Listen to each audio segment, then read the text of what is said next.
ಬಂದರೂ ಕೂಡ ಇವತ್ತಿನವರೆಗೆ ಮಹಾಲಿಂಗಪುರ ತಾಲೂಕಾ ಘೋಷಣೆ ಆಗಿರುವುದಿಲ್ಲ. ಗೌರವಾನ್ವಿತ ಎಸಿ ಮೇಡಮ್ ಅವರು ತಾವು ಮುತುವರ್ಜಿ ವಹಿಸಿ ಸರ್ಕಾರಕ್ಕೆ ವರದಿ ಸಲ್ಲಿಸಿ ಕೂಡಲೇ ಮಹಾಲಿಂಗಪುರ ತಾಲೂಕನ್ನು ಘೋಷಿಸುವಂತೆ ಒತ್ತಾಯಿಸಲು ರಾಜ್ಯ ಅಧ್ಯಕ್ಷರಂತಹ ಶ್ರೀಯುತ ಕೋಡಿಹಳ್ಳಿ ಚಂದ್ರಶೇಖರ್ ಅವರ ನೇತೃತ್ವದಲ್ಲಿ ಮನವಿಯನ್ನು ನೀಡಲಾಗುತ್ತದೆ. ಗೌರವಾನ್ವಿತ ಮನವಿ ಸ್ವೀಕರಿಸಿದಂತ ಎಸಿ ಮೇಡಮ್ ಅವರು ಈ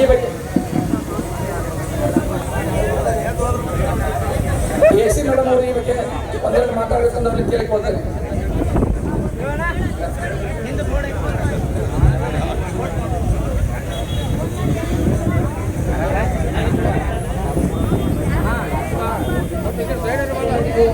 ನಮಸ್ಕಾರ.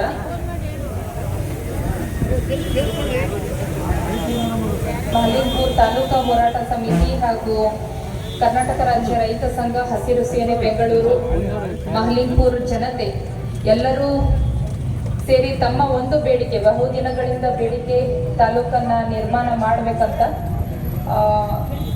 ಈಗಾಗಲೇ ಈ ಕಡತ ಏನು, ಈ ಪ್ರಸ್ತಾವನೆ ಏನಿದೆ ತಮ್ಮೆಲ್ಲರಿಗೂ ಗೊತ್ತಿದೆ. ಹಿಂದಿನ ಅಧಿವೇಶನದಲ್ಲಿ ಈ ಪ್ರಕರಣವನ್ನ ರಾಜ್ಯ ಸರ್ಕಾರದಿಂದ ಅದನ್ನ ಅಂದ್ರೆ ಆ ಪ್ಯಾರಾಮೀಟರ್ ಒಳಗೆ ಬರೋದಿಲ್ಲ ಅಂತ ಹೇಳಿ ಸ್ಟಾಪ್ ಮಾಡಲಾಗಿತ್ತು. ಅದಾದ ಮೇಲೆ ತಾಲೂಕಾ ಆಡಳಿತದಿಂದ ನಮ್ಮ ತಹಶೀಲ್ದಾರ್ ಅದನ್ನ ಮತ್ತೊಮ್ಮೆ ಕಡತವನ್ನ ತಯಾರಿ ಮಾಡ್ಲಿಕ್ಕತ್ತಾರೆ ಮಹಾಲಿಂಗಪುರ ತಾಲೂಕವನ್ನ ನಿರ್ಮಾಣ ಮಾಡೋದಕ್ಕೆ.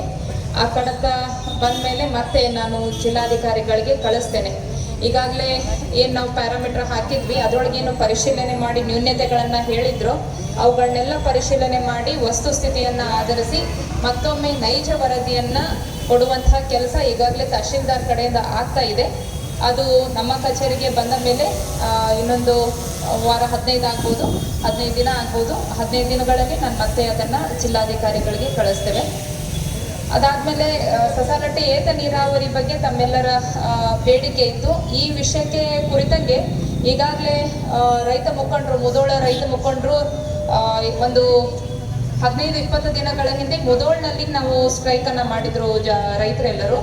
ಆ ವಿಷಯಕ್ಕೆ ಸಂಬಂಧಿಸಿದಂತೆ ನಾವು ರೈತರು ಮತ್ತು ಅಧಿಕಾರಿಗಳಾದಿಯಾಗಿ ಎಲ್ಲರೂ ಸ್ಥಳ ಪರಿಶೀಲನೆ ಮಾಡಿದ್ವಿ. ಯಾಕೆ ಸಸಾಲಟ್ಟಿ ಏತ ನೀರಾವರಿ ನಿಗದಿತ ಸಮಯದಲ್ಲಿ ಮುಕ್ತಾಯವಾಗ್ತಾ ಇಲ್ಲ ಅನ್ನುವಂಥ ವಿಷಯಕ್ಕೆ ಸಂಬಂಧಿಸಿದಂಗೆ ಈಗ ನಮ್ಮ AW ಅವ್ರು ಹೇಳ್ದಂಗೆ ಫಸ್ಟ್ ಫೇಸ್ ಅಲ್ಲಿ ಕೆಲಸ ಮುಗಿದಿದೆ. 2ನೇ ಫೇಸ್ ಅಲ್ಲಿ ನಮಗೆ ಇಲೆಕ್ಟ್ರಿಕಲ್ ಕನೆಕ್ಷನ್ದು ಸಮಸ್ಯೆ ಆಗಿದ್ರಿಂದ ಅದು ಸ್ವಲ್ಪ ಲೇಟ್ ಆಗಿತ್ತು. ನಾವು ಪರಿಶೀಲನೆ ಮಾಡಿದಾಗ ಅಲ್ಲಿ ಕಂಡು ಬಂದಿರುವಂತಹ ವಿಷಯ ಏನಂತಂದ್ರೆ ಅವರಿಗೆ ಅಂದ್ರೆ ಜಾಗ ಇದೆ, ಆ ಜಾಗನ ಮತ್ತೆ ಅಂದ್ರೆ ಲ್ಯಾಂಡ್ ಅಕ್ವಿಜಿಷನ್ ಆಗಿರೋ ಜಾಗನ ಇನ್ನು ಪಕ್ಕದ ರೈತನಿಂದ ತಗೊಳ್ಬೇಕಾಗಿದೆ. ಅದು ಸ್ವಲ್ಪ ಸಮಯ ಹಿಡಿತು ನಮಗೆ, ಬಟ್ ಅದು ರಿಸಾಲ್ವ್ ಆಗಿದೆ, ಆ ಇಶ್ಯೂ ರಿಸಾಲ್ವ್ ಆಗಿದೆ ಅಂಡ್ ಅವರು ಕನ್ಸ್ಟ್ರಕ್ಷನ್ ಅನ್ನ ಪ್ರಾರಂಭ ಮಾಡಿದ್ದಾರೆ. ಇನ್ನು ಟೆಕ್ನಿಕಲ್ ಇಶ್ಯೂ ಒಂದೆರಡು ಇವೆ, ಅವುಗಳನ್ನ ಬಗೆಹರಿಸ್ಕೊಂಡು ಮಾಡ್ತಾರೆ. ಅಂದ್ರೆ ಹಿಂದಿನ 20 ದಿನಗಳಿಂದ ಅದು ಅಭೂತಪೂರ್ವವಾದಂತಹ ಬೆಳವಣಿಗೆ ಅಂತೂ ಆಗಿದೆ. ಸಸಾಲಟ್ಟಿ ಏತ ನೀರಾವರಿದು ಎಲ್ಲಿ ಸ್ಥಗಿತ ಆಗಿತ್ತೋ ಅದರಿಂದ ಮತ್ತೆ ನಾವು ಪುಷ್ ಮಾಡಿಸಿ ಕೆಲಸ ಮಾಡಿಸ್ತಿದ್ದೇವೆ. ಇನ್ನೊಂದು ಡಿಸೆಂಬರ್ ಅಲ್ಲಿ ಆ ಕೆಲಸವನ್ನ ಪೂರ್ತಿ ಮುಗಿಸಿ ಲೋಕಾರ್ಪಣೆ ಮಾಡುವಂತಹ ಹಂತದಲ್ಲಿ ಬರ್ತದೆ, 100% ಆಗಿ ಬರ್ತದೆ. ಯಾಕಂದ್ರೆ ರೈತ ಮುಖಂಡರೆಲ್ಲ ಬಂದಾಗ ನಾವು ಪೂರ್ತಿ ಪರಿಶೀಲನೆ ಮಾಡಿನೇ ಈ ಒಂದು ಆಶ್ವಾಸನೆಯನ್ನ ಕೊಟ್ಟಿದ್ವಿ. ಅದು 100% ಈಗ ಪ್ರೋಗ್ರೆಸ್ ಮಾಡ್ತಿದ್ದಾರೆ. KNNL ಇರ್ಬೋದು ಮತ್ತು ನಮ್ಮ AW ಅವರು ಮಾಡ್ತಿದ್ದಾರೆ. ಸೊ ಅದು ಸಹ ನಾನು 100% ಶ್ಯೂರ್ ಇದ್ದೀನಿ, ಡಿಸೆಂಬರ್ ಅಥವಾ ಜನವರಿ ಮಧ್ಯದಲ್ಲಿ ಅದು ಲೋಕಾರ್ಪಣೆ ಆಗ್ತದೆ.